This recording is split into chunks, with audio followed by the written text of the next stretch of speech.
Olá, sejam muito bem-vindos. Hoje a gente começa uma jornada que olha, fascinante. Uma viagem pela estrutura do corpo humano. E o nosso objetivo aqui não é só decorar um monte de nome de osso, não. A ideia é aprender a, de fato, ler o corpo com as nossas próprias mãos. Uma habilidade, assim, essencial para qualquer profissional da área da saúde. Então, esse aqui é o nosso roteiro. Vamos começar falando sobre o porquê de o toque ser tão poderoso. Depois, a gente desvenda o mapa do corpo, que é o esqueleto, explorando o eixo central, os membros, e no final, a gente conecta tudo isso com a prática do dia a dia. Vamos lá, começando pela base de tudo. A nossa primeira sessão foca justamente nisso, no poder do toque. Essa é a grande questão, não é mesmo? Como é que a gente transforma o conhecimento que está nos livros em uma compreensão real, palpável, do corpo que está bem na nossa frente?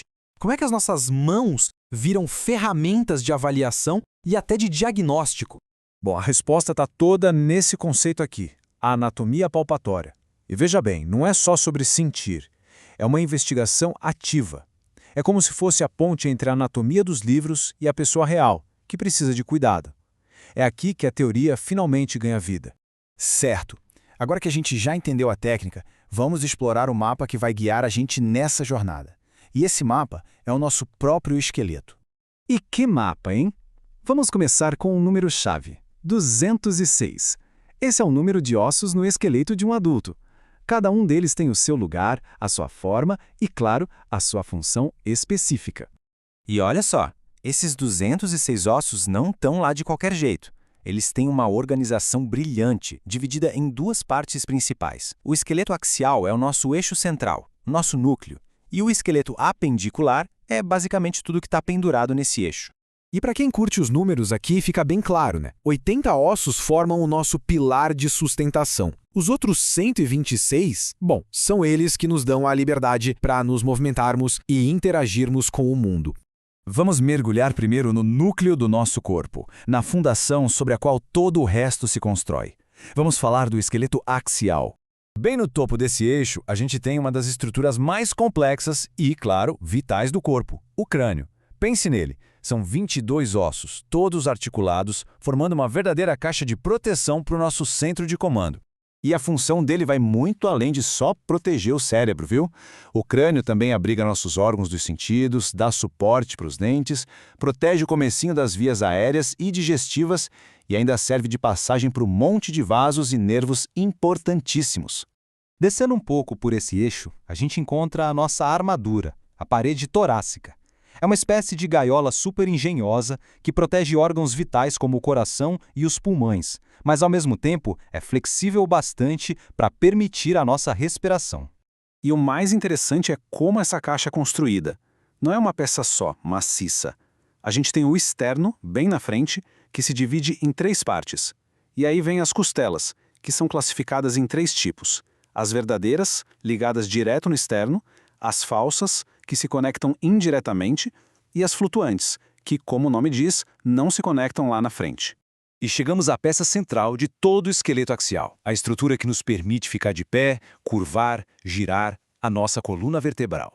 Ela é uma verdadeira obra de engenharia, viu? São 33 vértebras, uma em cima da outra, divididas em 5 regiões. Temos 7 cervicais lá no pescoço, 12 torácicas na altura do peito, 5 lombares na parte de baixo das costas e as sacrais e coxígeas que se fundem e formam a base de tudo. E olha que detalhe fascinante! A gente não nasce com aquela coluna em formato de S, sabia? As curvaturas torácica e sacral, as cifoses, são primárias. Elas já existem no feto.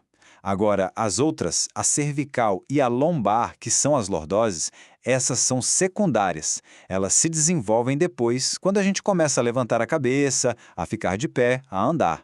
É uma adaptação fantástica para a nossa vida bípede.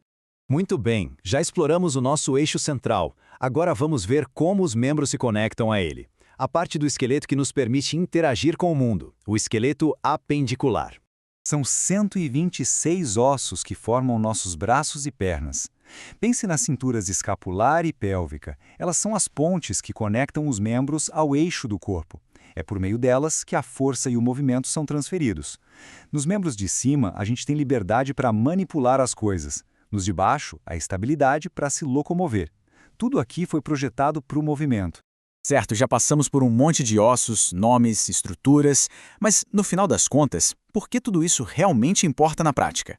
Por que conhecer esse mapa em detalhes é tão fundamental? A resposta está toda na aplicação. E essa citação resume tudo perfeitamente. Reconhecer esses pontos anatômicos pelo toque não é só um exercício acadêmico, é a base do exame clínico, da terapia, é a base de uma formação de excelência. Então, o ponto principal é este. O objetivo não é decorar uma lista com 206 nomes, é construir um modelo mental tridimensional do corpo. Um mapa que pode ser navegado com as mãos para a gente entender a estrutura, a função e, no fim, ajudar a restaurar o bem-estar de alguém.